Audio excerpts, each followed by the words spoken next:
Halo teman-temanku semuanya, apa kabar teman-teman? Semoga teman-teman sehat ya hari ini. Wah, ini detik-detik upacara di KN teman-teman.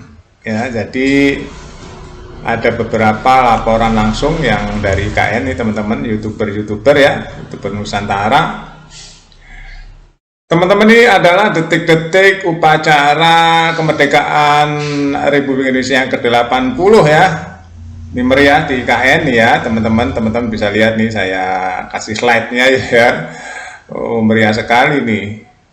Ini mematahkan opini-opini yang katanya IKN mangkrak teman-teman. Jadi YouTuber Nusantara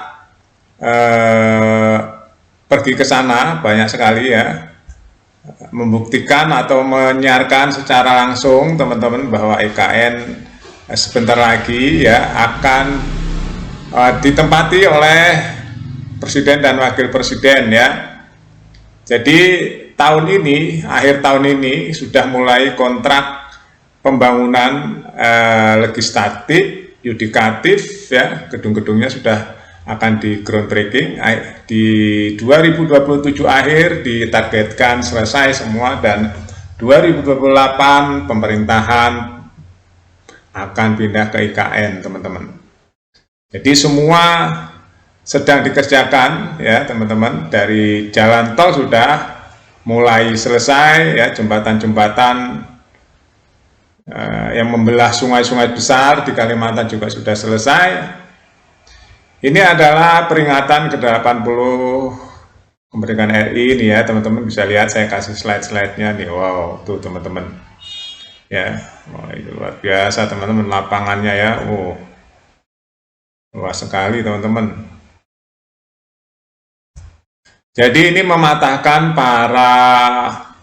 para orang-orang yang pesimis ya, pesimis tentang pemindahan ibu kota. Ini memang satu keputusan besar teman-teman. Kalau kita lihat memindahkan ibu kota atau membuat ibu kota baru itu nggak gampang. Itu butuh konsistensi, butuh kerja keras ya. Bagi orang-orang yang memiliki pikiran pesimis ya nggak akan terjadi ya teman-teman. Semua itu harus dengan optimisme, dengan kerja keras baru akan tercapai. Begitu juga dengan merdeka ya.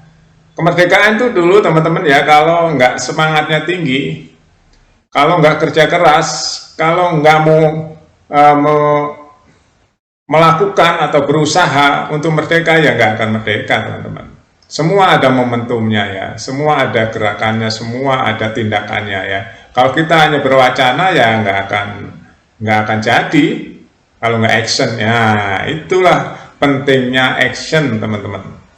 Jadi kalau cuma teori saja, omong-omong saja, mangkrak saja pikirannya ya nggak akan jadi itu.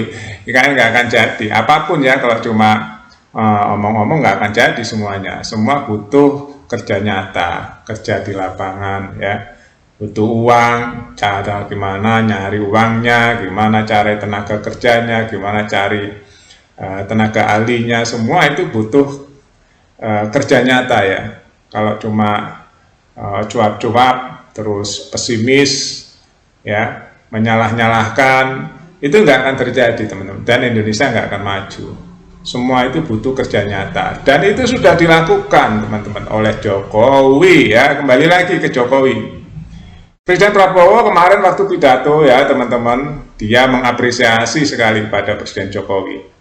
Jokowi telah meletakkan dasar-dasar Indonesia untuk maju beneran, bukan hanya maju beneran teman-teman. Saya kasih yang besar-besar aja ya teman-teman. Ini gampang sekali untuk dicerna secara akal sehat ya. Jakarta aja deh ya, saya kasih contoh nih ya. Kalau nggak ada MRT, gimana coba Jakarta macetnya, lalu lintasnya, amburadulnya di Jakarta? Karena ada MRT hari ini di atas, di bawah tanah. Jadi di Jalan Sudirman Tamrin itu nggak kelihatan tuh tumpuk-tumpuk penumpang yang luar biasa seperti sebelum ada MRT. Sekarang rapih, nggak taunya di bawah tanah ada pergerakan manusia teman-teman ya.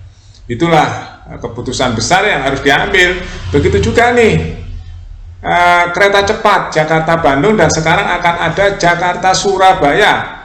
Jakarta Surabaya ditargetkan cepat selesai nih, kereta cepat. Wow, luar biasa loh teman-teman. Ya, luar biasa. Ya, setelah itu apalagi hilirisasi, yang pasti hilirisasi itu akan menambah pendapatan negara, ya, supaya nggak dibuang ke luar negeri semua bahan-bahan atau kekayaan alam Indonesia, langsung buang ke luar negeri, yang menikmati orang luar negeri dijual lagi ke Indonesia. Bahaya nggak tuh teman-teman? Ya, salah kaprahnya berpuluh-puluh tahun, dan itu butuh tindakan nyata, ya, tindakan atau kerjaan nyata, bukan kerjaan yang pesimis, dan itu butuh optimis. Itu yang pertama. Banyak sekali ya kalau saya menceritakan tentang sesuatu untuk membuat Indonesia maju dan Indonesia nyata, ya. Terus apa IKN? Nah, IKN ini yang bikin bangga karena karya anak bangsa, ya. IKN ini karya anak bangsa, ya, membangun anak bangsa, bukan peninggalan sejarah. Arsitekturnya semua itu arsitektur Indonesia, filosofinya filosofi Indonesia, bukan arsitektur peninggalan sejarah, peninggalan penjajah, teman-teman, ya. Jadi ini merupakan rasa bangga atau tonggak-tonggak baru kemerdekaan negara Republik Indonesia, ya. Kita apresiasi teman-teman kepada semua pemimpin negeri ini dari Soekarno sampai ke Prabowo, ya. Kita apresiasi, ya. Ada kekurangan, ya, itu jelas, ya, manusia itu pasti ada kekurangan, tapi intinya untuk menuju Indonesia maju perlu kerja ekstra, perlu kerja keras, enggak yang biasa-biasa saja, ya. Saya akan mau menekankan nih teman-teman, di usia ke-80 negara Republik Indonesia ini, ya, saya menekankan korupsi itu berantas habis, ya. Yang bikin Indonesia nggak maju, bikin rakyat gapnya terlalu jauh, itu korupsi.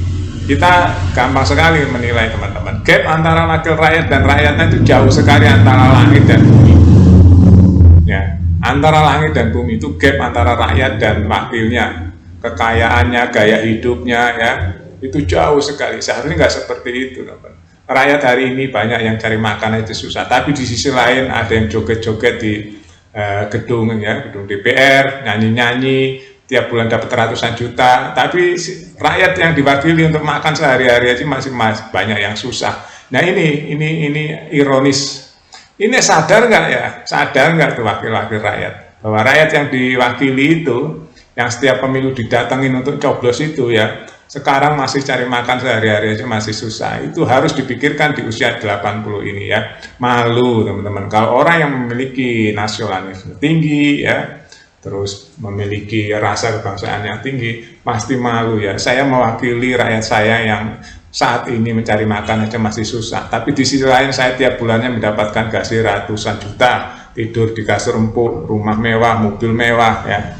Terus di mana itu rasa keadilan itu, teman-teman? Ya, rasa keadilan itu ada di mana? Saya belum ada waktu teman-teman, ya, untuk bikin video di kehidupan nyata, ya. Nanti kalau saya ada waktu, saya setiap hari akan membandingkan, ya, bikin video kehidupan nyata dan kehidupan di wakil rakyat itu seperti apa. Dan waktunya saya belum ada, nih, teman-teman. Jadi saya sekarang memberikan gambaran-gambaran saja bahwa hari ini di belakang layar rakyat biasa itu masih berjuang setiap hari mencari makan, dan ini real, ya. Nanti saya gambarkan kalau saya ada waktu, teman-teman. Saya belum ada waktu untuk bikin videonya, ya. Jadi rakyat Indonesia masih banyak yang cari makan sehari untuk sehari, masih banyak sekali. Tapi di sisi lain para wakil-wakil rakyat yang mewakili rakyat, ya, dia berkehidupan berlebih, jaraknya terlalu jauh, gapnya terlalu jauh. Ini PR, ya. Ini PR buat pemerintah, ini PR buat siapapun, ya, yang merasa mewakili rakyat. Ya, pakai hati nurani, ya. Gimana caranya supaya gapnya nggak terlalu jauh. Oke, itu aja teman-teman pesan saya di hari ke-80 kemerdekaan RI, ya. Semoga ada pencerahan-pencerahan, ya. Gap antara rakyat dan wakilnya itu nggak terlalu jauh, dan semua rakyat Indonesia menikmati kemerdekaan. Terima kasih teman-teman sudah nonton.